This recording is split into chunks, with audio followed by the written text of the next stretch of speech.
Halo, selamat datang kembali di Sari Channel. Kali ini di video ini Sari akan membahas tentang alur atau tata cara proses perdata di pengadilan ya guys. Kenapa Sari membahas ini? Dikarenakan pada saat Sari menangani perkara perdata, banyak klien Sari yang mengeluhkan kenapa prosesnya lama banget. Apakah bisa dipercepat? Untuk jawabannya, simak terus video Sari sampai selesai ya. Di video ini akan dikupas tentang tata cara alur perdata. Semoga ini menjadi jawaban ya buat kalian yang awam mengenai hukum, dan semoga ini menjadi jawaban buat para klien yang sedang bingung kenapa proses sidang perdatanya tidak segera selesai. Jangan lupa jika memang video ini bermanfaat, klik tombol subscribe ya untuk terus mendukung channel ini. Terima kasih. Oke guys, mungkin di antara kalian yang klik video ini sedang bertanya-tanya, kenapa ya proses sidang perdata lama sekali?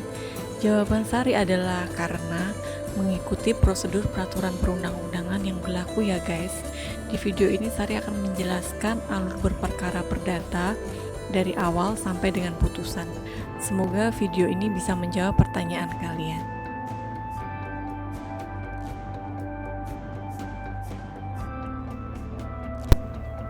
Oke, proses pertama proses sidang perdata adalah mediasi. Ini adalah proses pertama saat menjalani sidang perdata, di mana para pihak atau sering disebut prinsipal antara penggugat dan tergugat dipertemukan di hadapan mediator untuk didamaikan. Penggugat dan tergugat diperkenankan untuk memberikan penjelasan kepada mediator perihal konflik yang dialami mereka. Kemudian jika antara para pihak yang bersengketa tidak menemukan jalan keluar, maka akan diteruskan pada proses acara sidang selanjutnya. Kemudian untuk proses selanjutnya, jika tidak ada perdamaian antara para pihak yang bersengketa, proses dilanjutkan dengan acara pembacaan gugatan oleh penggugat. Dalam hal ini jika dikuasakan, maka yang membacakan adalah advokat atau pengacara, dan pada proses ini pengacara akan membacakan gugatan penggugat. Gugatan tersebut memuat posita dan petitum ya. Untuk lebih jelasnya mengenai penjelasan posita dan petitum, sudah Sari buatkan video tentang cara membuat gugatan. Silahkan diklik videonya untuk melihat penjelasan yang lebih jelas. Pada tahap pembacaan gugatan ini dimungkinkan juga ya adanya perdamaian antara pihak yang saling bersengketa. Jika ada perdamaian, maka akan ada akta perdamaian yang bertitel atau berjudul Demi Keadilan Berdasarkan Ketuhanan Yang Maha Esa. Selain dimungkinkan adanya perdamaian, dimungkinkan juga adanya revisi gugatan. Jadi buat kalian yang sedang mengajukan gugatan dan surat gugatannya salah, maka di tahap ini bisa dimohonkan kepada majelis hakim untuk mengajukan revisi gugatan. Setelah pembacaan gugatan, proses selanjutnya adalah jawaban tergugat. Pada tahap ini, pihak yang kalian gugat atau posisi kalian sebagai tergugat berhak untuk membantah gugatan. Bantahan gugatan bisa dengan mengajukan eksepsi. Apa itu eksepsi? Eksepsi akan Sari jelaskan di video terpisah ya dengan judul Strategi Memenangkan Gugatan. Di situ Sari mengupas tentang strategi atau cara-cara menangkis gugatan.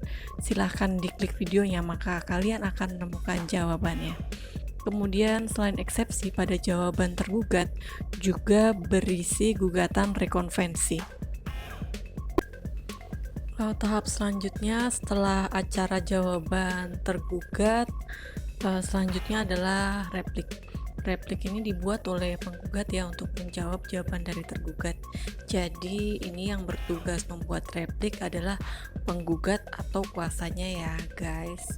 Sari kalau membuat replik ini biasanya isinya untuk mempertajam maksud dari tujuan pembuatan gugatan, menyangga dalil-dalil jawaban, dan masih banyak lagi hal-hal yang disampaikan dalam replik ini, termasuk juga menambah dasar-dasar hukum, peraturan perundang-undangan yang mendukung isi dari gugatan, seperti itu. Setelah replik, maka tahap selanjutnya adalah duplik. Duplik ini yang bertugas membuat adalah tergugat atau kuasanya, isinya adalah jawaban tergugat atas replik penggugat. Jadi gampangnya duplik ini jawaban dari replik.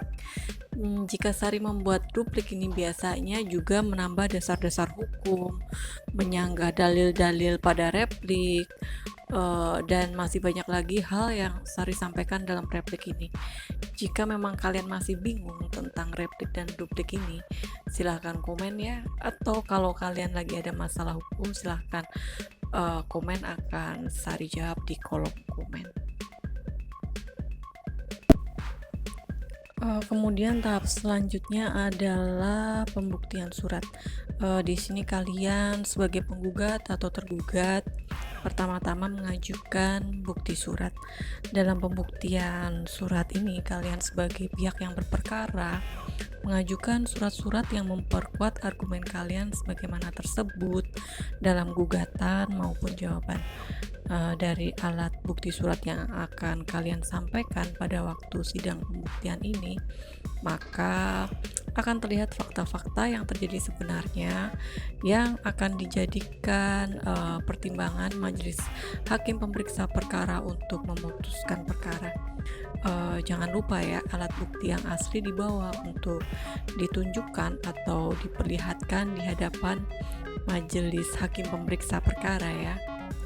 Setelah alat bukti surat diajukan, kemudian diajukan pula alat bukti saksi.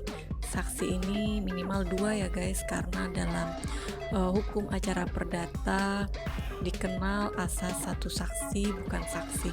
Jadi untuk mengajukan saksi minimal 2 orang untuk lebih memperkuat argumen kalian yang sedang berperkara.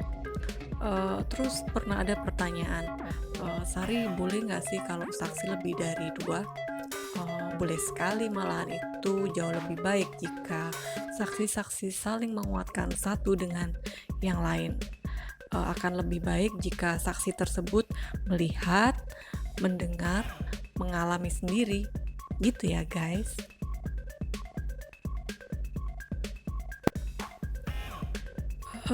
Setelah pemeriksaan alat bukti surat dan saksi, maka untuk tahap selanjutnya adalah kesimpulan. Tahap ini berisi kesimpulan tertulis. Sari biasa membuat kesimpulan, isinya mengenai kesimpulan dari gugatan sampai dengan pemeriksaan alat bukti. Sari rangkum menjadi satu. Tentunya isinya untuk memperkuat dalil atau argumen, entah saat Sari sedang menjadi kuasa penggugat maupun kuasa tergugat. Sari memberikan kesimpulan secara lengkap dan detail. Untuk tahap selanjutnya adalah putusan. Ini adalah proses terakhir persidangan ya guys. Tahap ini menentukan kalian sebagai pihak yang bersengketa menang atau kalah. Akan tetapi tidak berhenti sampai di sini guys. Jika kalian adalah pihak yang bersengketa, bisa mengajukan upaya hukum banding, kasasi, atau upaya hukum yang lain, karena ini merupakan hak kalian sebagai pihak yang bersengketa untuk melakukan upaya hukum. Proses persidangan disebut selesai jika putusan sudah berkekuatan hukum tetap atau inkrah, yaitu para pihak yang bersengketa sudah tidak mengajukan upaya hukum lagi. Oke guys, demikian video Sari tentang alur acara perdata. Prosesnya memang memakan waktu yang mungkin menurut kalian para klien lama, akan tetapi tidak menurut Sari, karena memang sudah prosedur sesuai dengan peraturan perundang-undangan yang berlaku. Oke guys, jika ada tambahan materi silahkan komen. Jika ada pertanyaan silahkan komen. Dan sebagai penutup ini, Sari buatkan tata urutan persidangan perdata ya. Mulai dari pembacaan gugatan, jawaban tergugat, duplik penggugat, replik tergugat, alat bukti, surat, saksi, kesimpulan, dan akhirnya putusan. Oke guys, untuk kalian yang sedang menghadapi permasalahan hukum, jangan patah semangat ya, yakinlah pasti ada jalan keluar. Sampai jumpa di video Sari selanjutnya.